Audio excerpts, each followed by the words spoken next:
Of course, international football was the focal point for a lot of folks around the world this past weekend, but not League One. Of course, Peterborough kept on winning in a convincing style as that. We'll take a look at what they did next.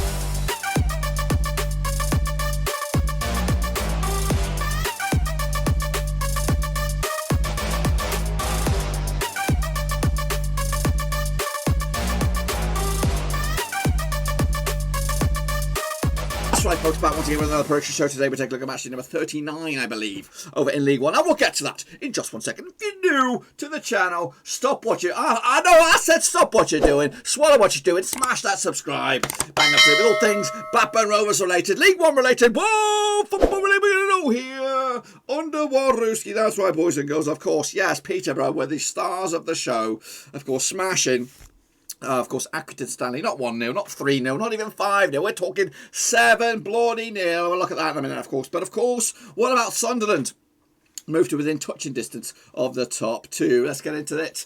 Shall we then? Of course, first and foremost, take a look at my picks. Then we'll take a look at your picks. And then we'll take a look at the next round of matches. Let's get into it. Here we bloody go. Of course, Oxford United took on Lincoln City and got themselves back to winning ways as well this past weekend. 2-1 winners for Oxford. Anthony Ford on the score sheet, Matty Taylor as well. Anthony Scully getting on the goal score sheet for Lincoln City, but again, too little, too late. Maybe Michael Appleton's head's been turned, you just don't know. Of course, Wimbledon also got themselves a nice, valuable win as well. Joe Pigg on the score sheet on the 88th minute to give them the win over fellow strugglers Northampton Town. Technically, that's like a 6-pointer right there. Give themselves a big old boost, Wimbledon. Meanwhile, Blackpool, of course, were flying bloody high, but unfortunately, they didn't expect a response from Plymouth. Of course, 2-2 in the end. Sully Calakai on the score sheet. Of course, Jerry Yates linked with Rovers for the summer move, potentially on the score sheet as well. Ryan Hardy, of course, Joe Edwards getting the goals for Plymouth in a 2-2 draw. Actually, with a 2-0 win myself. Of course, Joey Barton's boys are in a bit of trouble as well, losing 1-0 to Sunderland.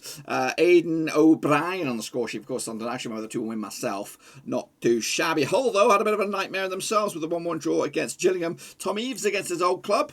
Of course, against Gillingham. Ollie Lee on the score sheet as well for Gillingham, as the point split was right down the middle. I went with the 2-0 win myself. My picks are on the right, the real deal's on the left. MK Dons, again, they're on a bit of form right now. Of course, their fans and the social media was against them not too long ago. But guess what? MK Dons have turned on the star. Daniel Harvey on the score sheet, giving MK Dons the win with a 1-0 win over Doncaster. Actually, with a 2-1 win for MK, so I saw what it coming. Of course, the highlight of the weekend was, of course, Peterborough's 7-0 win over Accrington. I actually remember the 2-0 win myself, but goals from Johnson Clark Harris with a hat-trick. Sammy Simidix as well with a couple of goals there. Mohamed Isa and Idris Kanu getting the goals for Peterborough as they ran riot over Accrington Stanley in the end. Shrewsbury Town, they lost to Portsmouth, of course. Cowley's boys, Marcus Harness got a goal. John Marquise as well. John Marquise also got himself sent off though, but held on for the win. Nathan Obertingna got himself sent off. Got a goal for Shrewsbury in a 2-1 win. Of course, the Paul Cook derby ended up all square. Called it, boys. Called it. Actually with a 1-1 draw, but it ended up 0-0 in the end. As you can see, I got myself 2, 4, 5, which is pretty good. Just remember that number though. Remember that number 5. And this is the table as it stands. Of course, Hull lead the charge by 1 point. Played a game more. Peterborough, of course, just bringing down the next. Of course, played a game less. Move that. If they win that, they can go top. As for Sunderland, they have 2 games in hand. This could be a heartbreaking sort of notion here when you look at this. Sunderland with 67 points. Win both of them games, they could go top of the table. Goodness gracious me. How many managers did they have this season, Sunderland? I know they've got Lee Johnson now, but you know, how many did they start with? Parkinson? Did they start with? I don't know who they started with. But anyway, regardless of all that, a bit of a gap between Sunderland and Lincoln, and again then the chasing pack. Blackpool still in the top 6 as of right here, right now. Point in the bag for them, but unfortunately not a win that they so needed. Of course, you can't really rule out anybody. You really can't rule out anybody. You could even look down as far as Crewe. We've got 2 games in hand on the likes of Gillingham and of course Hull, who've played the most. So it could be a very, very dramatic back end of this. My dream scenario, I would say I don't know. To be fair, if I'm going to be a little bit of a dickhead, which I'm going to be a little bit of a dickhead, I'd like to see Lincoln City go up. I'd like to see Doncaster Rovers go up, and maybe even I am being greedy, and I'm going to go in Oxford. I know that won't happen. Why do I want those teams to go up? Because I think Hull are a decent side and they could do very, very well in the Championship next season, which will make that division stronger, which will make Rovers' chances to move higher up the table weaker. Same with Sunderland. I think if they get promoted, they will have backing from their new owners. They could start to push up the table. And they could even force themselves into maybe even a contender to get into Premier League football on their bounce back ability, and that would really piss me off. And Pompey as well was another team. I don't really want to go there because, again, their fan base and another strong team in there. Peterborough as well. They've got a lot of good players that me, as a Rovers fan, would like to nick off them. And I think if they get promoted, they're likely to stick around. So I'm trying to be guilty. I am being greedy and selfish. Lincoln, I'm not too bothered about. Blackpool, I'd like the Jerry Yates potentially, maybe. I don't know. I'd even like them to go up. And you know what? Yeah, that's just me. Anyway, let's move on. Let's take a look at your picks then, shall we? Of course, it's the criteria. You know the deal by now. Of course, LMC, you know me. You had a nightmare. Absolute nightmare. Anaran also did good. Game Chai did bits. Course, Friday 77, not too shabby. Because I'm a stringer did bits. Oliver Army, he did okay. Ojo 52, new to the scene, but he did alright. Shepherd also did poop. He's a patron, of course. Big. Patron, I've just missed it. Chris Haney also did very, very well. Russell Frost also did good. Well played to you, of course. Also, you're a well player. You did shite. Of course, STSC Jenko also did good. Leeds 2021, not too bad. Of course, Owen Esquivel, well played. Of course, Yannick Buster did bits. AJ24, not too bad. Of course, OK did okay. Harrison Crane did poop. Vincent Hung did alright. Yoki Jackson, fair play to you. Of course, Forever Football PUFC also did good. Of course, James Pierce FCL, great. You did great. Lambie also did good. And Jonathan Sandham did alright. What about the leaderboard? Well, of course, take a little look at it. Harrison Crane's down there. Shepard's down there. Of course, Ultra Mirror down there. Alan MC, you know bloody me. There you go, of course. But Yannick Buster is your kingpin, of course, leading the charge, sitting at the top of the table, nice and pretty. Big week for him, of course. Russell Frost is your leader, I'll tell you that now, spoiler alert. But who gained on him? Anyone gain on him? A little bit. Not really. Jakob Jakobsen he took a hit. It is edging closer to be Russell Frost's crown. He's going to be if it keeps on keeping on and no one can catch him. Guess what? We could probably end this prediction league early, but still got a bit of work to do yet, including this week. So let's get into it then, shall we? Take a look at these games, which will take place on Easter weekend. And I think we're taking place. The first game is on. Right, we have a midweek game. Is that right? Is that still going ahead? I don't think this game is going to go ahead. Gillingham against Wigan, but we will look at it anyway. Will we? Will we look at it? We will look at it anyway. I don't think it's going to go ahead, but anyway, we'll talk about it. Of course, it is Gillingham taking, of course, Wigan. I've got nothing for you. Is it even in the bookies? It is in the bookies. It is Gillingham up against Wigan.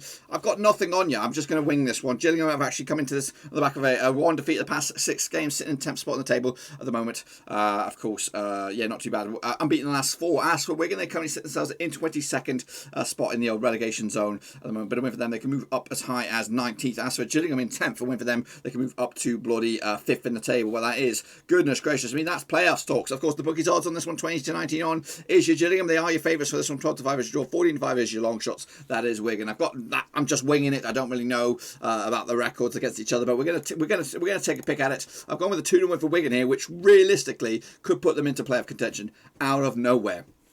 Of course, let's get into Doncaster, though. This match will take place on Good Friday, of course, 12:30 my time. I have no idea what it is your time.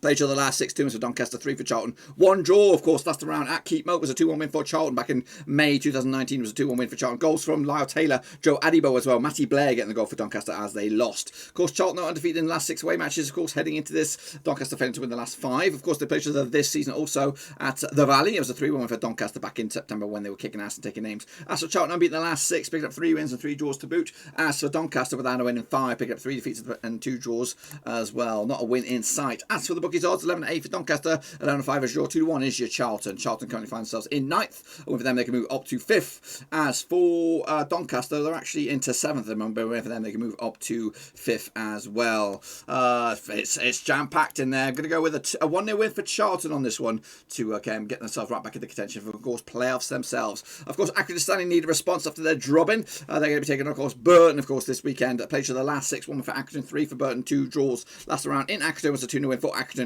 back in, of course, December 2019. Sean McConaughey on the score sheet, Ross Sykes as well. They also played each other this season in Burton. It was a 2-1 win for Burton back in September, though. Burton undefeated in the last 7 away matches in League One. They come into this, though, back-to-back defeats, though, for Burton. And in fact, without a win in 3. They've lost to MK Dons and Shrewsbury in successive 2-1 wins at home. As for Accrington, just 1 win the past 5 games. That 1 win was against Wigan. 3-1 win, of course, on the back of that 7-0 drubbing by Pompey. Look at the bookies' odds on this one. Accrington 7 to 5 for the victory. 23 to 10 is your draw. 15 to 8 is your Burton. Burton currently finds themselves in 18th, but a win for them, they could close in on 17th. Accrington are in 13th, and a win for them, they can move up to 8th in the table. I think they'll get a draw out of this one. I like Burton, I like Accrington Stanley, but unfortunately, I can't really decide. Next up, we have a Crewe. Crewe Alexandra taking, of course, Hull City, of course. Played to the last 6. 1 win for Crewe, 4 for Hull, 1 draw. Last time around in Crewe was a 4-0 win for Crewe, but that doesn't really count. Last time played to in the league in Crewe was a 2-2 draw back in December 2005, back on Boxing Day. Eddie Johnson on the score sheet, Gary Roberts as well, Craig Fagan and Billy Pintner on the score sheet, of course, for Hull 15-16 years ago. Hull, though, undefeated in the last 7 matches in League One. They come into this, though, back-to-back draws, though, drawing with Shrewsbury and, of course, drawing with Gillingham. As for Crewe, 2 wins of the past 3 games. The only hiccup was a defeat to Burton. Look at the bookies' odds on this one. We have Crewe coming at you 5-2 for the victory, 9-4 is your draw, 11-10 is your Hull. Hull sit in top of the pops, and a win for them, they'll be top no matter what. As for Crewe, they're down to 14th, but a win for them, they can move up to Swallow in the table. I'm actually going with a surprise here. I'm going with a 2-1 for Crewe. There's a defeat coming for Hull, and I think it's going to be this one. I don't think it's going to derail them too much, but I think it could rustle up the top 2. Next up, of course, we have Fleetwood Town taking, of course, Peterborough. Free scoring, of course. Played for the last 6. 2 was for Fleetwood, 3 for Peterborough, 1 draw. Last round in Fleetwood was a 2-1 win for Fleetwood back in February 2020. Of course, goal scorers on the day, Callum Connolly, Wes Burns as well. Dan Butler getting the goal for Peterborough. Also played though this season in at home park, is it? 2-1 win for Peterborough back in, of course, September. Heading into this, though, Peterborough can see at least 2 goals in the last 3 away matches in League One. They're coming into this just 1 defeat the past 4. That 1 defeat was against Blackpool, 3-1 loss. As for Fleetwood, with that just 1 defeat the past 6. That 1 defeat was against Swindon just the other day. Heading into this one, Fleetwood will fancy a little bit of a counter here. 2-1 for the victory. 7-5 is your Peterborough. 21-10 is your draw. Fleetwood currently find themselves in 15th, but a win for them, they could go up to 13th. Peterborough are in 2nd, and a win for them, they could go top. And of course, Hull losing, it gives them the opportunity. And I think they'll get the win as well, 2-0 in the end. Peterborough moving the chains. Next up, of course, we have Ipswich Town taking, of course, Bristol Rovers. Played each other how many times? 6? 4 times in recent times. Of course, 3 wins to Ipswich. 1 win for Barton's boys. That's Bristol Rovers. Of course, last time around at Portsmouth was a 3-0 win for Ipswich. That was in the Carabao Cup, though, in September this season. However, they also played each other last season at Portsmouth was a 2-1 win for Bristol Rovers. Of course, back in December 2019, Tyler Smith, Tom Nichols on the score sheet for Bristol Rovers. Ollie Clark got himself sent off. James Norwood got the goal for Ipswich, but guess what? Not good enough.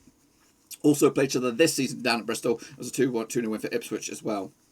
Bristol Rovers, though, losing the last 5 away matches in League One, failing to score in 6 of the last 8 matches as well. Coming into this, Bristol Rovers 4 defeats on the spin, losing to Charlton, Plymouth, Swindon and Sunderland, and not scoring a goal in 3 of them. As for Ipswich, just 1 win out of the past 6, and that one was against Plymouth, of course. Paul Cook not really having the desired effect at the moment. Anyway, the bookies' odds on this one, we have even Stevens for Ipswich, 12-5 is your draw, 23-10. Evens for Ipswich, 12-5 is your draw, 11-4 is your Bristol Rovers. Of course, Ipswich are into 11th, but a win for them, they can move up to 5th. As for Bristol Rovers, they're down into 23rd, but a win for them, they could go out of the drop zone into 19th. This division is mental. I'm going to go with a 2-1 for Ipswich Town to finally get another win for Cookies boys. Next up, of course, Lincoln City up against MK Dons. Of course, played for the last 6, 3 for Lincoln, 2 for MK, and 1 draw. Last round at Lincoln was a 1-1 draw back in, of course, February 2020. Goal scorers on that day was, of course, Liam Birdcut and, of course, Reece Healy getting a goal for MK Dons. They also played each other this season at the Stadium MK. It was back in September. It was a 2-1 win for Lincoln. Heading into this, though, MK Dons have actually won the last 4 matches in League One. That's a good bit of run for them. And they come into this, looking pretty good for themselves. As for Lincoln City, without a win in 5, 3 defeats the past 4 as well. Their only positive was a draw against Sunderland at the Stadium of Light. Look at the bookies' odds on this one. We've got, what do we have on this one? We have Lincoln City 23-20 for the victory. 23-10 is your MK Dons. 12-5 is your draw. As for Lincoln, they're in 4th, but a win for them, they could close it in on 3rd.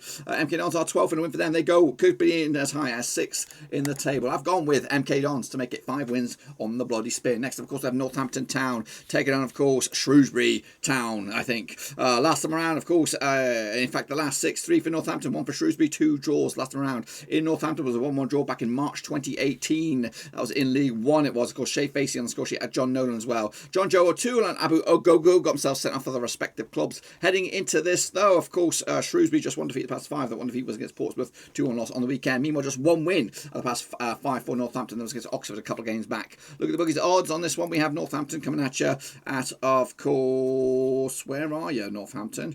Is this, 13-8 for Northampton, 21-10 is your draw, 7-4 is your away win. That is Shrewsbury. Shrewsbury in 17th, but whether then they can move up to 16th. Northampton are in 20th, and whether then they can actually move up to 19th. I'm going to go with a 2-0 win for Shrewsbury on this one on the road. 3 points to the bag, move the chains. Next up, Plymouth Argyle taking, of course, Wimbledon. Played the last 6, 3 for Plymouth, 2 for Wimbledon, 1 draw last round. Down the south-west, of course, it was a 1-0 win for Plymouth back in October 2018, back in League One as well. Freddie Ladapo getting the goal for Plymouth back in the day. Also played this season in Wimbledon, Plough Lane, 8-goal thriller, 4-4 in the end. Of course, back in September this season. Wimbledon, though, during the last 3 away matches heading into this, just 1 defeat in the past 6 games for them. That 1 defeat was against Burton. Meanwhile, just 1 win in the past 6 games for Plymouth. That was against Bristol Rovers a couple of games back. Meanwhile, the bookies odds on this one, we have Plymouth coming at you even. Stevens for the victory for Plymouth. 12-5 is your draw. 13-5 is your Wimbledon. Wimbledon are actually in a 21st spot, but over then they can move up to 19th. Plymouth are in 16th, and over then they can move up to 14th. Wow. Going to go with a 2-1 win for Plymouth on this one. Unfortunately, Wimbledon will take the hit. Next up, we have Portsmouth against Rochdale.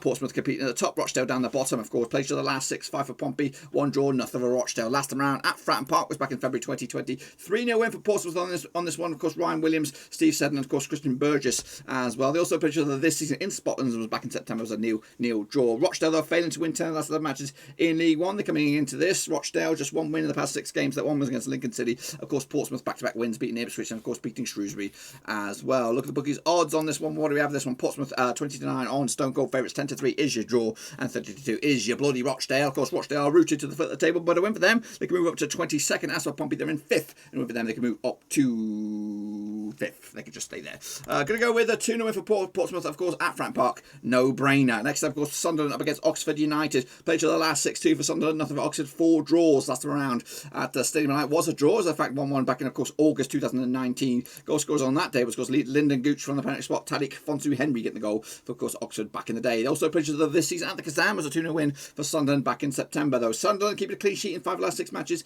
in E1. Also winning 5 of the last 6 matches as well. Coming into this, just 1 blip in the resume in the last 6. That was a draw against Lincoln. Meanwhile, 3 wins and 3 defeats in the past 6 games has Oxford a little bit confused, but they're coming into this on the back of a win against Lincoln City. Look at the bookies odds on this one. What do we have? The bookies odds. Sunderland coming into this one, 11-10 on for the victory. 12-5 is your draw. 3-1 is your Oxford United. Oxford are actually in 8th, but a win for them, they can move up to 5th. Sunderland are 3rd, and win for them, they could go top. Boys and girls, they'll get the win with a 3-0 win in the end. Can they go top? We'll see in a minute.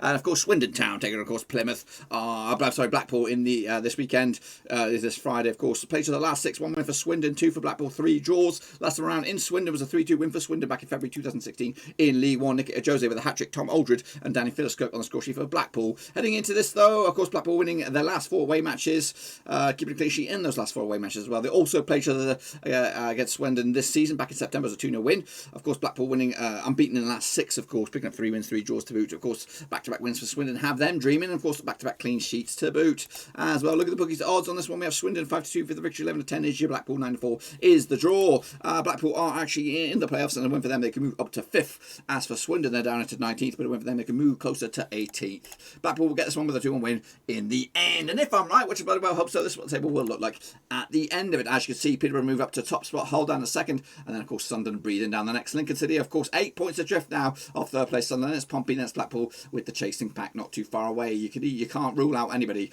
Realistically, there is too much. I think Accrington Stanley is still in it all the way down to 14th. As for the relegation match, or the contenders released to Swindon and anything below them, really, I think it's it's very hot and bothered over there, over in League One. But of course, it will come to a dramatic conclusion in the end. Anyway, that's what I think will happen. Be sure to get your picks in nice and early for this, and we'll do it all again very soon, of course. But until then, make sure you give the video some love and smash the old thumbs up, smash the old subscribe, and we'll do this again, of course, after the conclusion of the Good Friday games. And I think we'll do it all again for Monday. Bloody hell, games are coming thick and fast. Make sure you give the video some love and smash the thumbs up. Check out the links down below on Twitter, Facebook, and again Patreon if you want to support the channel in another way. Best place to do it. Until then, though, I'll see you soon. More picks later.